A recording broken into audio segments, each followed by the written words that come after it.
Hey everybody, Casey here with Life Abstract Gaming, and today let's revisit the Nintendo Switch. The console was just released as of March 3rd, and whether you were able to get your hands on one or not, probably not, you might be wondering what is actually out there that's worth playing. Maybe some of Nintendo's official launch game montage might help.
In all honesty, the number of games that will be available on day one is pretty insignificant.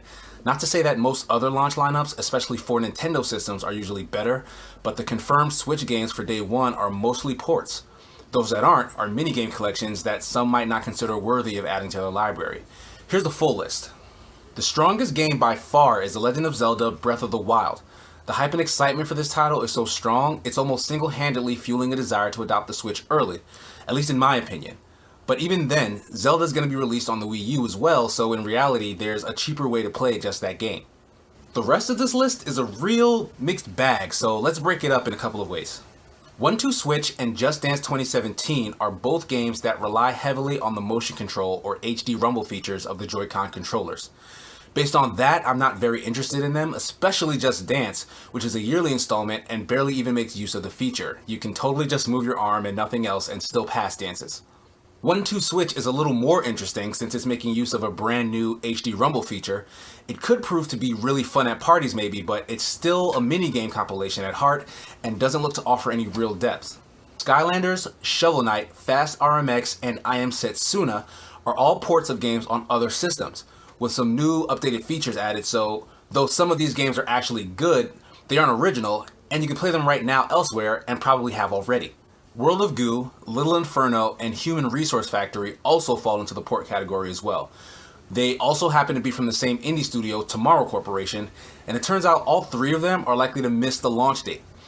In a statement given to Polygon, Kyle Gabler of the studio stated, "We hope we can make it." There's more to that quote, but I thought that section sums it up quite well. Super Bomberman R and Snipper clips are the only games on this list that are exclusive to the Nintendo Switch. They both seem to be really fun, particularly Snipper Clips. It reminds me of the game Scribblenauts in tone, a lighthearted and inventive puzzle game, and it has couch co-op. But still, these aren't very deep experiences. The next most recent release date for a Switch title I could find was for Mario Kart 8 Deluxe, another port in late April. Other than that, most other titles worth mentioning have ambiguous spring or fall 2017 windows of release. And a lot of those games are also ports of older titles.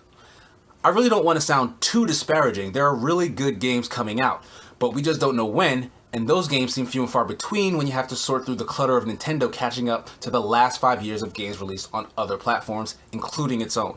Other than The Legend of Zelda Breath of the Wild, which again, you can play on the Wii U, I don't see a good reason to actually get this console right now. The future definitely seems promising, but as for now, if you were to ask me, I'm going to have to say, based on its launch lineup, I'll pass on the Switch. So, were you able to get a Nintendo Switch? Did you want one but couldn't get it? Do you think I'm wrong about the launch games, or do you agree with me? Let us know. We're listening.